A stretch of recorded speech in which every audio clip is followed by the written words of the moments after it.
गुरु प्यारी साध संगत जी, राधा स्वामी।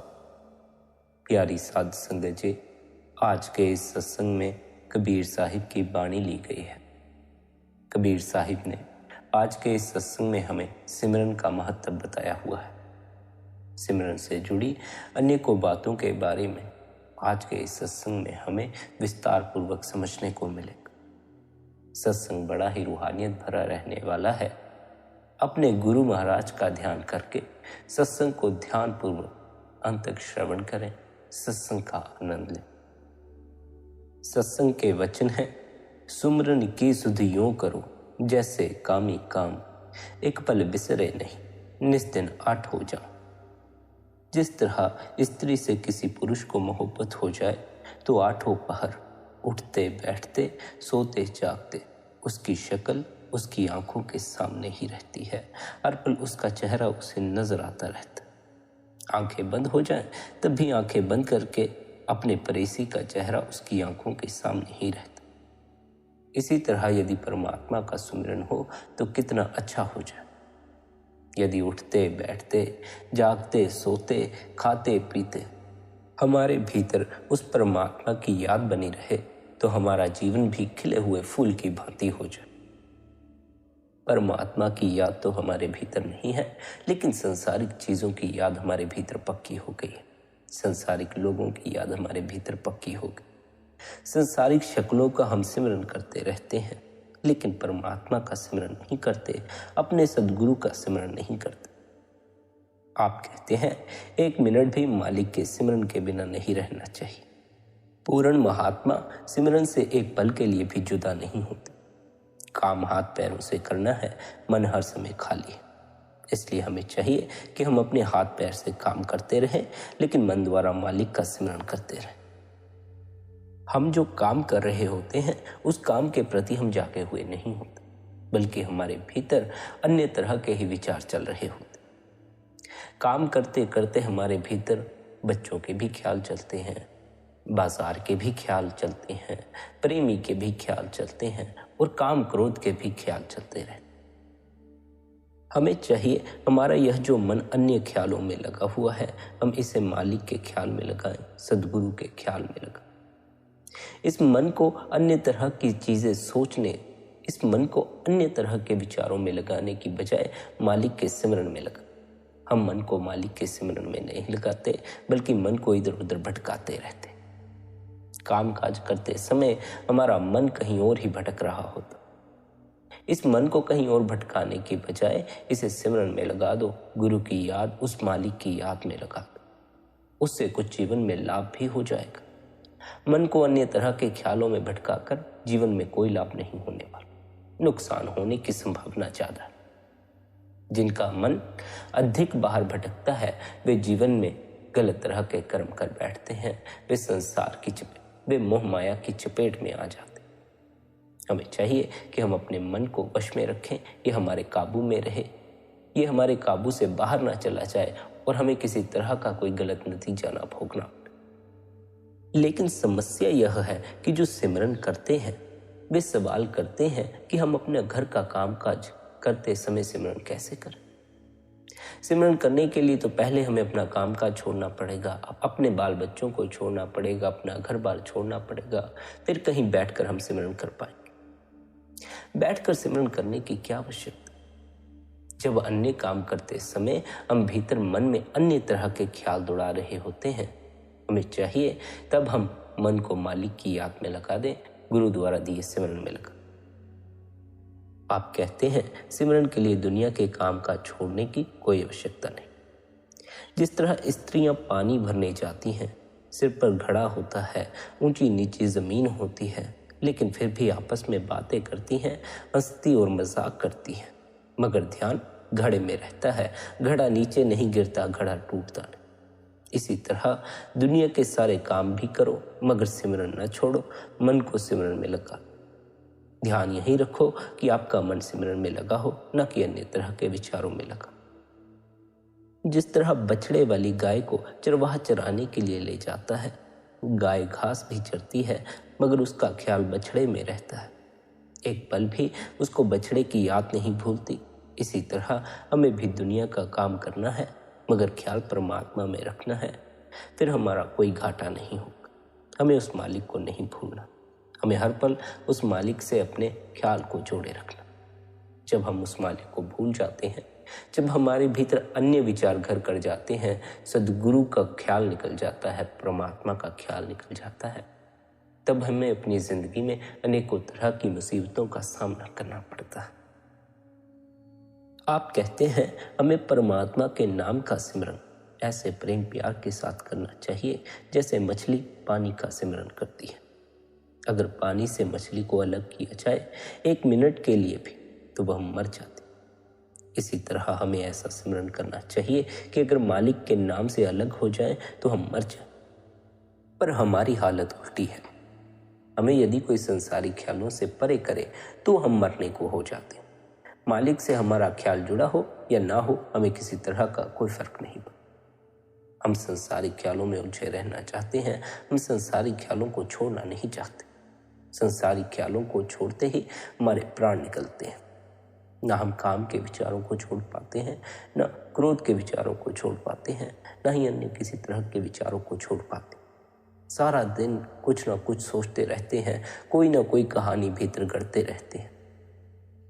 आप कहते हैं नाम का सुमिरन करने से हाथ पैर सो जाते, यहाँ तक कि सारे शरीर की चेतन सत्ता सिमटकर आंखों के पीछे आ जाती। जब अंदर पर्दा खुलेगा तो रूह मस्त होकर टिक जाएगी। फिर किसी तरह का कोई संसारिक विचार नहीं पकड़ेगा।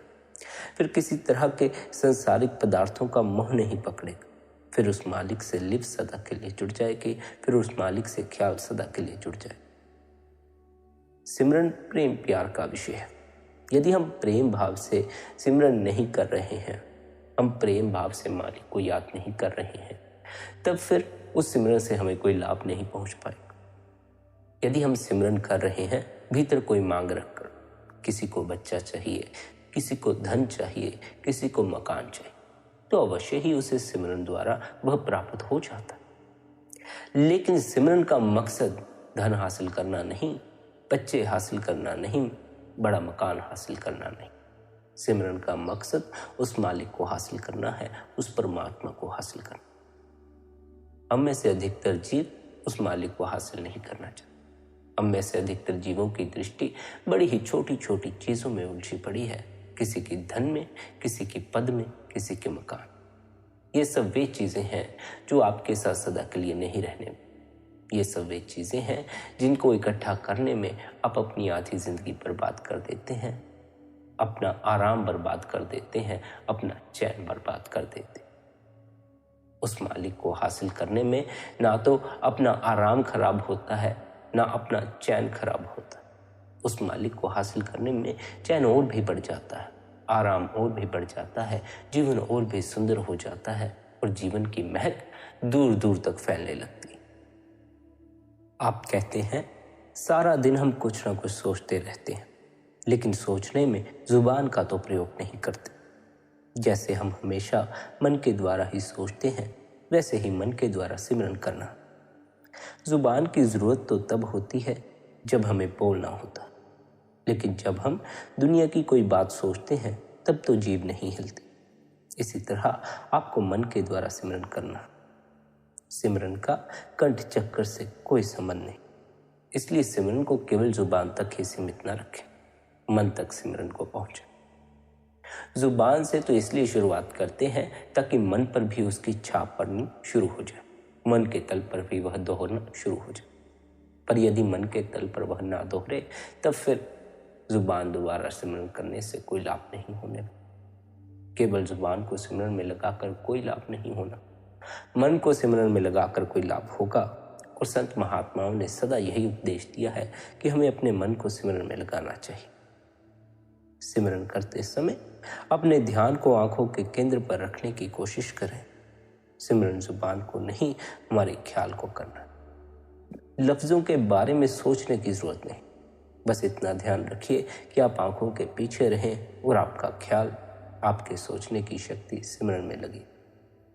आपकी जो शक्ति है वह अन्य तरह के विचारों में न लगती। यदि आपकी शक्ति सिमरन में लगने के बजाय अन्य तरह के विचारों में लग गई तब फिर आपका मन आगे से आगे गति करता चला जाएगा, उन्हीं विचारों में गति करता चला जाएगा और वे विचार आगे से आगे बढ़कर इतनी मात्रा में भीतर इकट्ठे हो जाएंगे कि आप सिमरन में बैठ ना पाएंगे, भजन में बैठ ना पाएंगे। फिर वे विचार आपको ध्यान में नहीं बैठने दें। हमें चाहिए कि हम ध्यान के समय अपने आप को अधिक से अधिक शांत रखें, अपने आप को अशांत ना करें। हम ध्यान के समय अन्य संसारिक विचारों को शक्ति दे बैठते हैं, जिस कारण वे आगे से आगे गति कर जाते हैं और हमारे भीतर विचारों का कोलाहल शुरू हो जाता है, भीतर अशांति पैदा हो जाती है। फिर हमें ध्यान से उठना पड़ जाता। हमें क्या चाहिए कि हम अपनी सारी शक्ति सुमरन में ही लगा दें। आप सिर्फ मन से शब्दों को दोहराते हुए आंखों के पीछे अंधकार में रहें। इस बात की चिंता ना करें कि लफ्ज आगे हैं या पीछे, उनका उच्चारण कैसा है या आपके सिमरन की रफ्तार क्या है। आपको इन बातों का होश ही नहीं होना चाहिए, आपका पूरा ख्याल सिमरन में लगा हुआ होना चाहिए। आप कहते हैं हमें सिमरन सहज रूप से करना चाहिए, ना तो हमें उसकी गति या उच्चारण के बारे में चिंता करनी चाहिए और ना ही यह सोचना चाहिए कि हमें इतने समय में इतनी बार नाम का जाप करना है। हमें हिसाब किताब नहीं लगाना कि हमने कितनी बार जाप किया और कितने समय के लिए ध्यान में बैठे या भजन में बैठे। यदि हमें हिसाब किताब लगाएंगे तब फिर उसका हमें कोई लाभ नहीं होगा। आपने पहले फरमाया है कि सिमरन प्रेम प्यार का विषय है। प्रेम प्यार में हिसाब किताब नहीं होता, प्रेम में केवल याद होती है, प्रेम में केवल आंसू होते हैं, प्रेम में केवल भाव होता है, प्रेम में हिसाब किताब नहीं होता। यदि हम हिसाब किताब रखकर बैठे हुए हैं तब फिर हमें अपनी ओर गौर कर लेनी चाहिए और हमें अपने आप को ऐसी मूर्खता से बाहर निकालना चाहिए। यदि हम मालिक को केवल प्रेम भाव से याद नहीं कर रहे, मालिक के सामने भी हम किसी ढंग की चतुराई कर रहे हैं, तब फिर वे चतुराइयां हमारे किसी काम ना पड़ सके। चतुर व्यक्ति सदा ही मालिक तक पहुंचने से चूक जाता, प्रेमी मालिक तक पहुंच जाता। प्रेमियों को मालिक तक पहुंचने के लिए किसी तरह का कोई अभ्यास भी नहीं करना पड़ता, किसी तरह का कोई प्रयास नहीं करना पड़ता। उनका प्रेम ही उन्हें उस परमात्मा तक पहुंचा देता। यदि हम प्रेम भाव से सिमरन करें तो हमने सिमरन ठीक किया या गलत किया, यह बातें मायने नहीं रह जाती। हमारा प्रेम भाव मालिक फिर हमारा प्रेम भाव देखता है और हम पर बख्शिश करता। अपने मन को सिमरन के शब्दों में लीन कर अपने मन को सिमरन का अंग बना लेना है, ताकि जो लफ्ज आप दोहरा रहे हैं वे मन से अलग ना रहें, तब कहीं जाकर एकाग्रता आएगी। अगर आप तो सिमरन कर रहे हैं पर आपका मन दुनिया के कारोबार के बारे में सोच रहा है, दुनिया के लोगों के बारे में सोच रहा है, दुनिया की बातों के बारे में सोच रहा है, तो वह एकाग्र नहीं हो सकेगा। मन को तो सिमरन के शब्दों में पूरी तरह खो जाना चाहिए, उन शब्दों से अलग नहीं रहना चाहिए। हमारा मन सिमरन में नहीं खोता, हम ही मन में खो जाते हैं, हम ही ख्यालों में खो जाते हैं। जब हम सिमरन करते हैं तो दुनिया की तरह तरह की शक्लें हमारे सामने आ जाती, इसी को हमें दूर करना है।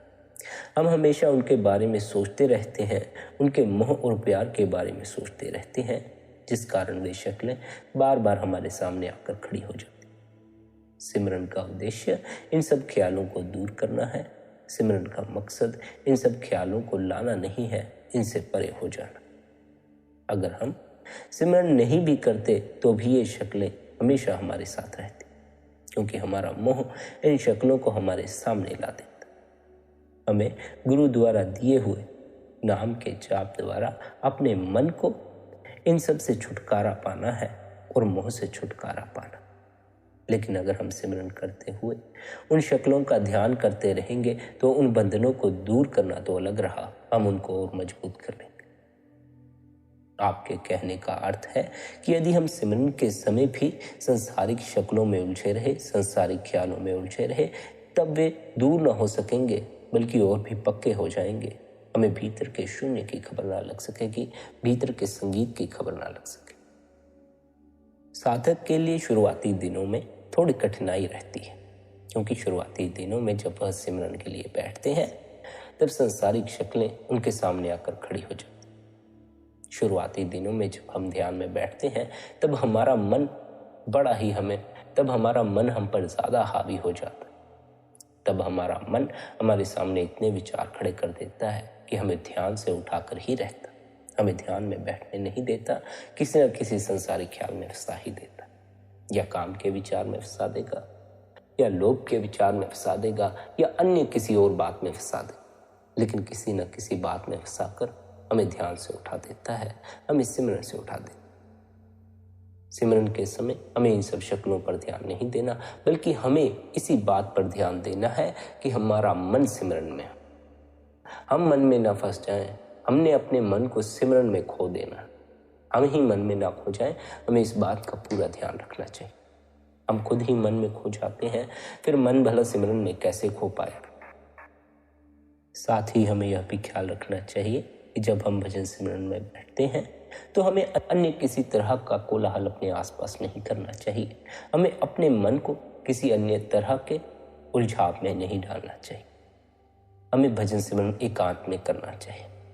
हमें ऐसा नहीं करना चाहिए कि हम एक तरफ सत्संग लगा लें और सिमरन करने में लग जाए। मन तो एक ही है, अगर वह सत्संग सुनने में लगा रहेगा तो आप सिमरन में ध्यान कैसे लगा सकें। अगर मन सिमरन में लग गया तो सत्संग पर ध्यान नहीं दिया जा सके, सत्संग सुनाई ना पड़ेगा। लेकिन हम यदि सत्संग सुन रहे हैं, सिमरन के समय यदि कोई गीत लगाकर बैठ गए हैं, कोई भजन लगाकर बैठ गए हैं, कोई धुन लगाकर बैठ गए हैं, तो हमारा मन उस धुन में लीन हो जाएगा, उस सत्संग में लीन हो जाएगा, उस भजन में लीन हो जाएगा, फिर भीतर सिमरन में ना लग सके। मन फिर संगीत का आनंद लेगा, इसलिए आप सिमरन की जगह संगीत को सुनने में लग जाएंगे। सिमरन संगीत से अलग है। मन संगीत का रस जरूर लेता है और संगीत कुछ एकाग्रता भी लाता है, पर यह हमें इससे आगे कहीं नहीं ले जा सकता, क्योंकि यह मन के लिए भोजन है, आत्मा के लिए नहीं। इस प्रकार आत्मा ऊपर नहीं चढ़ सकती। मन संगीत के साथ ही झूमता रहेगा, मन सत्संग के साथ ही झूमता रहेगा, फिर यह सत्संग में ही उलझा रहेगा, गीत में ही उलझा रहेगा। जैसे ही सत्संग बंद होगा आप अपनी पहली हालत में आ जाएंगे, फिर आनंद आना बंद हो जाएगा, फिर भीतर रस आना बंद हो जाएगा, फिर किसी तरह का कोई रस नहीं। हमारा मकसद उस अनहद शब्द के शांत संगीत को सुनना है। ये बाहरी राग रागनियां उस अंदर के संगीत की बहुत मामूली सी नकल मात्र है। अगर हम इस बाहरी संगीत का ही रस लेते रहे तो हो सकता है कि हम उस अंदर के संगीत तक पहुंचे ना। सिमरन का ध्यान को आंखों के पीछे ठहरा कर उस अंदर के संगीत में खो जाना है, जो कि असली संगीत। जब आप अंदर के उस दिव्य संगीत के संपर्क में आए, तब बाहर की इन सब रागनियों को भूल जाएंगे, बाहर के सभी सत्संग आपके लिए फीके पड़ जाएंगे। भीतर का वह सत्संग बड़ा ही महत्वपूर्ण है। भीतर गूंजते उस सत्संग को सुनना है। भीतर गूंजते उस सत्संग को सुनकर ही नैया पार लग सकती है, हमारा उस मालिक से मिलाप हो सकता। सिमरन का उद्देश्य हमें भीतर सरका देना है, हमें भीतर उस तल तक पहुंचा देना है जिस तल पर जाकर हमें भीतर गूंजता वह संगीत सुनाई पड़े। पर यह घटना तब तक घटती नहीं जब तक हम अपने मन को सिमरन में लगा नहीं लेते, जब तक हमारा मन पूरी तरह सिमरन में नहीं लग जाता। यदि हमने अपने मन को ढील दे रखी है, यदि हमारा मन सिमरन में नहीं लगा है, तब फिर हम उस तल तक नहीं पहुंच पाते जिस तल पर जाकर हमें वह संगीत सुनाई पड़ता, हमें भीतर का दिव्य संगीत सुनाई पड़ता है, वह अनहद शब्द सुनाई पड़ता। सिमरन करते समय या भजन करते समय हमें बाहर की आवाज़ों पर ध्यान नहीं देना, अन्य चीज़ों पर ध्यान नहीं देना, बल्कि हमें अपना ध्यान सिमरन में लगाना है। पूरी तरह अपने आप को मालिक की याद में डुबा देना है, सदगुरु की याद में डुबा देना। इसलिए यह बड़ा आवश्यक है कि हम किसी एकांत कमरे में बैठकर भजन करें, हम किसी शांत जगह में बैठकर भजन बंदगी करें, अपना सिमरन करें। यदि हम लोगों के बीच बैठ जाएंगे तो हम सिमरन कर नहीं पाएंगे। यदि हम किसी ऐसी जगह बैठ जाएंगे जहाँ टेलीविज़न की आवाज़ हमें सुनाई पड़ती है या संगीत की आवाज़ हमें सुनाई पड़ती है, तो हम भीतर नहीं उतर पाए। तब हमारा ध्यान बार बार बाहर की तरफ जाता रहे। हमने अपने मन को बाहर की तरफ नहीं भगाना है, अपने मन को भीतर ठहराना। इसलिए साधक को चाहिए कि वह अपने शुरुआती दिनों में एकांत कमरे में बैठकर भजन करें, एकांत कमरे में बैठकर अपना ध्यान करें। धीरे धीरे जैसे वह आगे से आगे उन्नति करता जाएगा, भीतर सरकता जाएगा, तब फिर उसे कोलाहल में बैठकर भी ध्यान करने में कोई समस्या नहीं। तब फिर उसके आसपास कोई भी आवाज होती हो, उसका ख्याल उस आवाज की तरफ नहीं जाता, भीतर उस मालिक से जुड़ा रहे। हमें अपने ख्याल को भीतर पक्का करना है। हमें अपने ख्याल को सिमरन द्वारा ऐसा मजबूत कर लेना है कि बाहर की कोई आवाज हमें अपनी तरफ न खींच पाए, बाहर का कोई ख्याल हमें अपनी तरफ न खींच पाए, बल्कि हम अपने भीतर ठहर जाएं, हमारा मन भीतर ठहर जाए और हमारी लिप भीतर उस नाम, उस शब्द से जुड़े। हम उसी को सुनते रहें और उसी में लीन हो जाएं, उसी में डूब जाएं, उसी में डूबकर उस मालिक में समा जाएं। सिमरन करने का उद्देश्य है कि हम सिमरन में इतने रम जाएं और आंखों के पीछे हमारा ध्यान इतना एकाग्र हो जाए कि अगर हमारे पास ढोल बज रहे हों तो भी उनका पता हमें ना चले। हमें अपने अभ्यास को इतना पक्का कर लेना चाहिए कि हमारे आसपास चाहे कितना ही शोरगुल हो रहा हो, हमारी एकाग्रता में कोई बाधा ना। पर फिर भी शुरू शुरू में हमें एकांत खामोश जगह की जरूरत है ताकि हमारा ध्यान ना बटे, क्योंकि आखिर में हमारी गहरी एकाग्रता के उच्च स्तर तक पहुंचने के लिए कोशिश भी करनी है। आप कहते हैं इस भटकते हुए मन को जो इतना बेकाबू हो गया है, हमारे बस से बाहर चला गया है, सिर्फ सिमरन के द्वारा ही वश में आ सकता। लेकिन अभ्यास का बहुत जरूरी हिस्सा है। केवल सिमरन की सहायता से ही हम आंखों के पीछे ध्यान को एकाग्र कर सकते हैं और तब हम उस शब्द के संपर्क में आ सकते हैं जो हमें अंदर ऊपर की ओर खींचता। सिमरन भजन का एक जरूरी अंग है, बहुत ही जरूरी अंग है। हमें निरंतर सिमरन करना चाहिए। हमें अपने गुरु के दिए हुए जाप का निरंतर पालन करना चाहिए। सिमरन करते समय अगर आपका मन सिमरन को भूलकर दुनिया के पदार्थों और दुनिया के धंधों के बारे में सोचना शुरू कर दे, तो आप अपने मन को वापस खींचकर पूरी एकाग्रता के साथ सिमरन में फिर से लगा लें। उसे बार बार वापस खींचे, बार बार आपका मन भटकेगा, बार बार आपका ख्याल अन्य विचारों की तरफ जाएगा, बार बार सिमरन भूल जाएगा। लेकिन हमें बार बार सिमरन को पकड़ लेना है, बार बार अपने मन को सिमरन में लगा लेना। इसी को पूरी शक्ति से सिमरन करना कहते हैं। यह नहीं कि आप शारीरिक शक्ति का प्रयोग करें। सिमरन और ध्यान में मन को लगाए रखने के लिए आपको उसके साथ पूरी लड़ाई करनी है। मन के विरुद्ध लड़ने का असली मतलब यह है कि हमें मन को बार बार बाहर से मोड़कर सिमरन और ध्यान में लगाकर एकाग्र करने की कोशिश करनी। मन से लड़ाई करने का अर्थ यह नहीं कि मन जो विचार खड़े कर रहा है हम उन विचारों को दूर करने लग जाएं, हम उन विचारों को दबाने लग जाएं। नहीं, मन तो बार बार उन विचारों की तरफ भागेगा। हमें बार बार इसे स्मरण में लगा लेना है। उन विचारों को दबाना नहीं, उन विचारों से छेड़खानी नहीं करनी, बस सिमरन में अपना ध्यान लगा लेना। सिमरन तो केवल मन को व्यस्त रखने के लिए है, मन को लगाए रखने के लिए है, ताकि हमारा ख्याल सिमटकर आंखों के केंद्र में आ सके। इसलिए हमें प्रेम और भक्ति के साथ सिमरन करने की सलाह दी जाती। यह मशीन की तरह नहीं होना चाहिए। ऐसा नहीं होना चाहिए कि गुरु ने हमें सिमरन करने की युक्ति दे दी, अब हम मशीन की भांति सिमरन करे जा रहे हैं। हमें गुरु ने कह दिया कि सिमरन करने से मुक्ति हासिल होगी, शब्द से मिलाप होगा, इसलिए अब हम उस शब्द से जुड़ने के लिए, मुक्ति हासिल करने के लिए मशीन की तरह सिमरन करने में लग चुके। भीतर भक्ति और प्रेम होना चाहिए, हमारे भीतर प्रेम का भाव होना चाहिए, तब कहीं जाकर सिमरन हमें कोई फल देगा।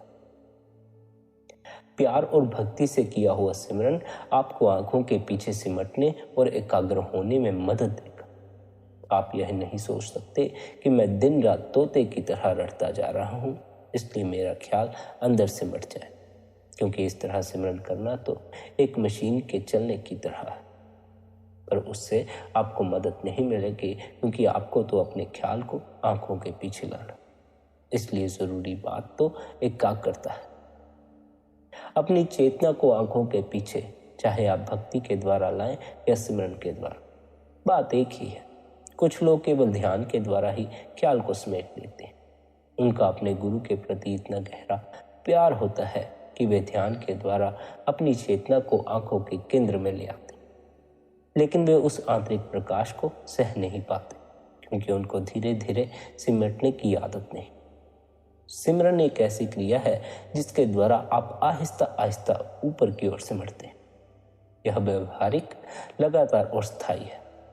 आपने सत्संग में कई बार देखा होगा, हम यदि बाहर सूर्य को देखें तो उसके प्रकाश को भी ज्यादा समय तक झेल नहीं पाते।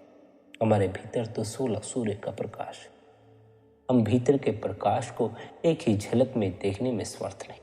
इसलिए हमें निरंतर अभ्यास करना चाहिए, ताकि जब हमारे भीतर प्रकाश प्रकट हो तो हमें उसे देखने में किसी तरह की कोई अड़चन ना आए। हम उसे देखकर बाहर की तरफ लौट ना आए, बेहोश ना हो जाए। हमें जागृत अवस्था में उस प्रकाश का दर्शन करना है। जब हम जागृत अवस्था में उस प्रकाश का दर्शन करेंगे, उस प्रकाश को देखेंगे, तब उसे देखते देखते एक दिन हमें उसे देखने वाले की भी खबर लग जाएगी। उस प्रकाश को जो देख रहा है उसकी खबर हमें ले लेनी है। उस आत्मा से हमें जुड़ जाना है, उस आत्मा का हमें अनुभव कर लेना। प्रेम रहित भजन सिमरन से कोई खास नतीजा नहीं निकलता। भक्ति और प्रेम के साथ किया हुआ अभ्यास ही हमें फल देता है। यही कारण है कि संत महात्मा फरमाते हैं, अगर हम मशीन की तरह सिमरन करते हैं और हमारे अंदर प्यार नहीं है, विश्वास नहीं, अगर हमारा मन सिमरन में नहीं, तो कोई फायदा नहीं।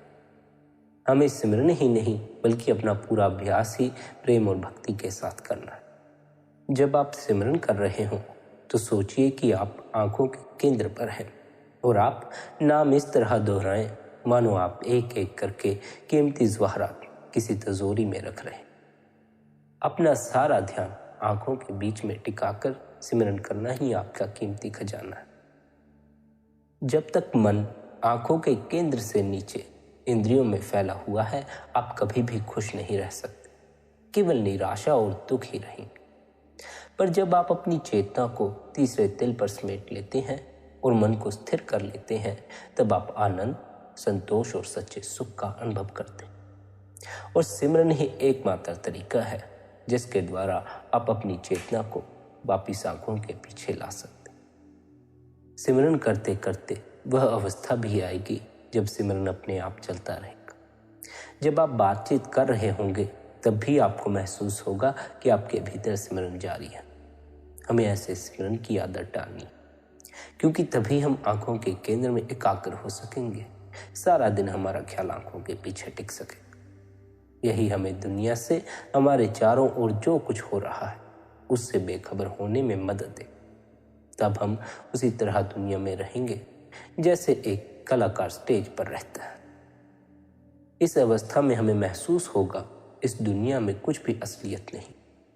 कभी कभी लोगों से बातचीत करते हुए आपको लगेगा कि यह आप नहीं है, कोई और व्यक्ति लोगों से बातचीत कर रहा है।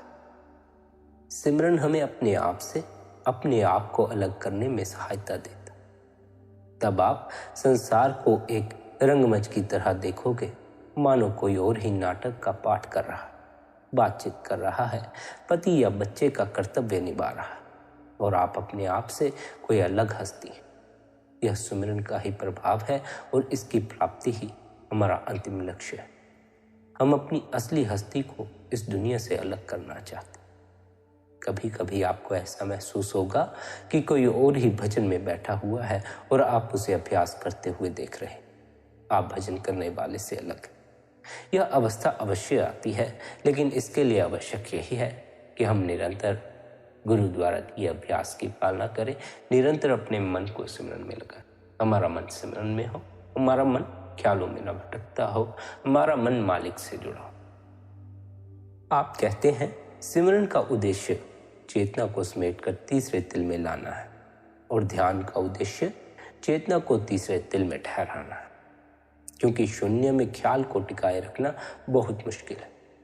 मन को सोचने तथा ध्यान करने की स्वाभाविक आदत, जिसके बारे में भी हम सोचते हैं उसका ध्यान भी करने लगते हैं। अगर हम अपने मित्र के बारे में सोच रहे हैं तो उसकी शक्ल भी हमारी आंखों के सामने आ जाएगी। अगर हम अपने बच्चों के बारे में सोच रहे हैं तो उसकी शक्ल भी आकर हमारी आंखों के सामने खड़ी हो जाएगी। सोचना और ध्यान करना दोनों ही मन की स्वाभाविक आदतें, और हमें इन आदतों को उपयोग में लाना है, इन दोनों ही आदतों का इस्तेमाल कर लेना। दुनिया के विषय में सोच सोच कर और ध्यान करके ही हम इस रचना के मोह में फंसे बैठे। संत हमें समझाते हैं कि इसी क्रिया के द्वारा हमें अपने ख्याल को दुनिया के मोह से निकालना है। परमात्मा के बारे में सोचना शुरू करके, सिमरन और सद्गुरु के स्वरूप का ध्यान करके हमें अपने ख्याल को तीसरे तिल पर लाना। हमें सद्गुरु के स्वरूप का ही ध्यान क्यों करना है, इसके बारे में समझाते हुए आप कहते हैं, क्योंकि हम केवल उस स्वरूप का ध्यान करना चाहते हैं जिसका ध्यान हमें वापस इस रचना में खींच कर लाना है। अगर हम पेड़ पौधों, मूर्तियों या और किसी सांसारिक पदार्थ या अपने मित्रों आदि का ध्यान करेंगे तो हम वापस इसी रचना में खींचे चले आएंगे, क्योंकि ये सभी चीजें नश्वर हैं। हम सद्गुरु के स्वरूप का ध्यान करते हैं क्योंकि सद्गुरु का असली स्वरूप शब्द है, वह देहधारी शब्द है। इसलिए उसके स्वरूप का ध्यान करने से हम भी अंतर में शब्द से जुड़ जाते हैं। संत जन अकाल पुरुष परमपिता परमात्मा के रूप है। उस प्रभु का ध्यान करने के लिए संतों का स्वरूप ही उत्तम है। संत सद्गुरु का स्वरूप सुरत को आंखों के पीछे ठहराने का उत्तम आधार है। इसलिए सद्गुरु के दिए हुए नाम का सिमरन और सद्गुरु के स्वरूप का ध्यान करो। सद्गुरु के देह स्वरूप का दर्शन ध्यान करने में बहुत सहायक होता है। प्राचीन महात्मा संत और सद्गुरु के दर्शन को बहुत महत्व देते थे, क्योंकि संत प्रेम और ज्ञान के स्रोत होते। चाहे उनके मुख से कोई आदेश ना भी मिले तो भी सत्संगी के अंदर सद्गुरु के दर्शन मात्र से ही आंतरिक खिंचाव का अनुभव होता। दर्शन का प्रभाव सत्संगी की ग्रहणशीलता या रूहानी देन को अपनाने की योग्यता पर निर्भर है। सत्संगी पर दर्शन का असर उसके अपने संस्कारों और पिछले संबंधों के अनुसार होता है। अक्सर सत्संगी अपने सद्गुरु के दर्शन से ही संतुष्ट हो जाता है, वह उनसे दर्शन के सिवाय और कुछ नहीं चाहता। सद्गुरु के दर्शन मात्र से ही आनंद प्राप्त करना एक बहुत ऊंची बात है, क्योंकि इससे पता चलता है कि सत्संगी के मन में सद्गुरु के प्रति प्रेम है, जो कि रूहानी प्रकृति के लिए अति आवश्यक है। अपने प्यारे सद्गुरु के दर्शन करने के बाद सत्संगी सद्गुरु से अधिक निकट, सत्संगी सद्गुरु के अधिक से अधिक दर्शन पाते रहने के सिवाय और कुछ नहीं चाहता। दर्शन की यह लालसा उसे अंतर में सद्गुरु के और समीप खींच लाती। इस प्रकार ध्यान के द्वारा हमारा ख्याल ऊपर की ओर मुड़ता है और हम अपनी चेतना को तीसरे तिल पर ठहराने में सफल होते। इसलिए रूहानी अभ्यास में ध्यान इतना जरूरी है। हमें सिमरन के साथ साथ ध्यान भी करना चाहिए। सिमरन करते समय हमें सद्गुरु के स्वरूप का ध्यान करने की भी कोशिश करनी चाहिए। अगर हम सिमरन द्वारा सिर्फ मन की सोचने की आदत को ही व्यस्त रखते हैं तो मन दुनिया के लोगों, स्थानों और पदार्थों का ध्यान करता रहेगा। जिन भाग्यशाली जीवों ने गुरु के दर्शन किए हैं, उन्हें सिमरन के साथ साथ गुरु के स्वरूप का ध्यान भी करना चाहिए। जिन्होंने गुरु के दर्शन नहीं किए हैं, उन्हें गुरु के काल्पनिक रूप का ध्यान नहीं करना चाहिए, क्योंकि तब वे उससे प्यार करने लग जाएंगे जो कि उनकी अपनी कल्पना है, जो कि उन्होंने अपने भीतर अपने आप से स्वरूप निर्मित किया हुआ। अक्सर उन्हें सलाह दी जाती है कि वे सिमरन करते समय अपने ख्याल को मस्तक के बीच के अंधकार में रखें और महसूस करें कि उस अंधकार में सद्गुरु मौजूद है। लेकिन जिन सद्गुरुओं ने गुरु को देखा है, वे गुरु के स्वरूप का ध्यान कर सकते हैं। इस प्रकार के ध्यान द्वारा हम अपनी सुरत को समेटकर आंखों के केंद्र में ला सकने और उसे यहाँ ठहरा सकने में सफल होते। तीसरे तिल में आ जाने पर हम शब्द और प्रकाश के संपर्क में आ जाएंगे, जो हमें ऊपर रूहानी मंजिलों की ओर खींचेगा। वही ध्यान करने का मकसद है। सतगुरु के देह स्वरूप से प्यार करके हम अपने आप को उस शक्ति के साथ जोड़ रहे हैं जो सद्गुरु के अंदर है, और वह आंतरिक शक्ति है शब्द या नाम की शक्ति। किसी और के स्थूल या देह स्वरूप से प्यार करने में उसके मोह में बन जाने का खतरा है। और वह मोह हमारे लिए फिर से इस संसार की रचना में आने का कारण बन सकता है। लेकिन सद्गुरु को वापस इस सृष्टि में नहीं आना पड़ता और उनका असली स्वरूप शब्द या नाम है, प्रकाश और धुन है, और वह वापस जाकर परमात्मा में लीन हो जाएंगे। इसलिए उनका प्यार हमारे मन को अपने आप परमात्मा की ओर ले जाता है। सद्गुरु के देह स्वरूप का उद्देश्य ही हमारे अंदर मालिक के लिए प्यार पैदा करना, उसे पाने की इच्छा पैदा करना, हमें रूहानी मार्ग पर लगाना है, हमारे अंदर शब्द या नाम के साथ जुड़ने की तड़प पैदा करना। आप कहते हैं ध्यान का मतलब है सद्गुरु के बारे में सोचना, उसके स्वरूप को अपने मन में बसाना और यह महसूस करना कि सद्गुरु आपके सामने खड़े हैं और आप उनकी हजूरी में। इस सब का उद्देश्य भजन स्मरण के लिए आनंद और शांति का वातावरण बनाना है। हमारा मन इतने प्रबलता के साथ चारों ओर खींचा जा रहा है कि जब हम भजन में बैठते हैं तो मन को शांत करने और वापस लाने के लिए समय लगता है। इसलिए अभ्यास शुरू करने से पहले सद्गुरु के स्वरूप का ध्यान करने से वह वातावरण और प्रेम का भाव पैदा हो जाता है, जिससे सिमरन और ध्यान में सहायता मिलती है। गुरु के स्वरूप को देखने के लिए और अपनी सुर्त को आंखों के पीछे ठहराने के लिए हमें कोशिश करनी पड़ती। अपनी मेहनत और कोशिश तो हमें हमेशा ही करनी होगी। मन तो सिमरन करने तक विरोध करता है, पर हमें सिमरन करने के लिए बार बार प्रयत्न करना पड़ता है। इसी तरह सद्गुरु के स्वरूप का ध्यान करने के लिए भी हमें बार बार कोशिश करनी पड़ती। गुरु के स्वरूप को अंदर लाने की कोशिश करें, और अगर यह न कर पाए तो यह ख्याल करें कि आप गुरु की मौजूदगी में सिमरन कर रहे हैं। बेशक ही यह कर पाना मुश्किल है, इसमें कोई शक नहीं। जो शक्ल आप देखना चाहते हैं अक्सर वही नहीं आती। जिस शक्ल को आप ध्यान से हटाना चाहते हैं वही सामने आती रहती। लेकिन अगर आप आंखों के केंद्र में थोड़ी एकाग्रता प्राप्त कर लेंगे तो आपको सद्गुरु के स्वरूप का ध्यान करने में कोई कठिनाई नहीं होगी। एकाग्रता द्वारा आप स्वरूप को ठहरा भी सकेंगे। एकाग्र होने के लिए सिमरन ही एकमात्र विधि है, एकमात्र रास्ता है। सिमरन मन को एकाग्र करता है और ध्यान उसको तीसरे तिल पर ठहराता है। सिमरन का मकसद फैले हुए ख्याल को समेटकर तीसरे तिल में लाना है। ध्यान का मकसद ख्याल को वहां ठहराना है और प्रेम इसमें सहायक होता है। जब हम किसी से प्रेम करते हैं तो हमारा ध्यान अपने आप उसमें लग जाता है, हम और कहीं ध्यान नहीं देते।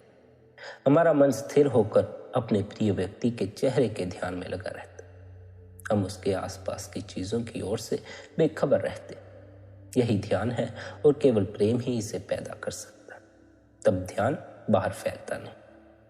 हमें भी अपने भीतर ऐसा ही प्रेम रखकर गुरु द्वारा दिया हुआ सिमरन करना, ताकि हमारे भीतर केवल और केवल गुरु की याद हो और बाकी अन्य सभी चीजों से हम बेखबर हो जाएं, सभी बातों, सभी चिंताओं से हम बेखबर हो जाएं। हमारे भीतर केवल और केवल सद्गुरु का ही स्वरूप होना चाहिए, सद्गुरु का ही ख्याल होना चाहिए। जब तक हमारे भीतर दुनियावी ख्याल हैं, हमें आनंद का अनुभव नहीं हो पाता, भीतर का अनहद शब्द सुनाई नहीं पड़ता। जब हमारे भीतर संसारिक ख्याल नहीं होंगे, गुरु का ख्याल हमारे भीतर बैठा हुआ होगा, तब हमारा उस अनहद शब्द से भी मिलाप हो जाए। जिसका भी उस अनहद शब्द से मिलाप हुआ, उस अनहद शब्द से जिसने भी अपनी लिव को जोड़ा, वह शब्द उसकी सुर्त को ऊपर की ओर खींचता लग गया। वह शब्द उसकी सुर्त को ऊपर की ओर ले जाता हुआ उस मालिक से मिला देता। उस शब्द से जुड़कर उस मालिक में समाया जा सकता। भीतर गूंजते उस अनहद के शब्द से जुड़। निरंतर अपने गुरु द्वारा दिए हुए सिमरन का पालन करें, निरंतर ध्यान में बैठें, निरंतर अपने अंतस में उतरें। प्यारी साध संगत जी, यदि आज का यह सत्संग आपको अच्छा लगा हो तो आप आज के इस सत्संग को अपने मित्रों और संबंधियों के साथ शेयर भी कर सकते हैं, ताकि उनकी भी आध्यात्मिक रुकावटें दूर हो सके, उनको भी सिमरन से जुड़ी कई बातों के बारे में विस्तार पूर्वक समझ आ सके। साथ ही आप शबद सत्संग चैनल को सब्सक्राइब कर सकते हैं और सुबह 5:30 बजे सत्संग का आनंद ले सकते हैं। बाकी आप सबकी अपनी मौज है। अपना ख्याल रखें। आप सभी के भीतर बैठे कुल मालिक को प्रणाम। आप सभी को प्रणाम। इतने प्रेम और प्यार से आपने सत्संग को सुना, उसके लिए आप सभी का धन्यवाद। राधा स्वामी जी।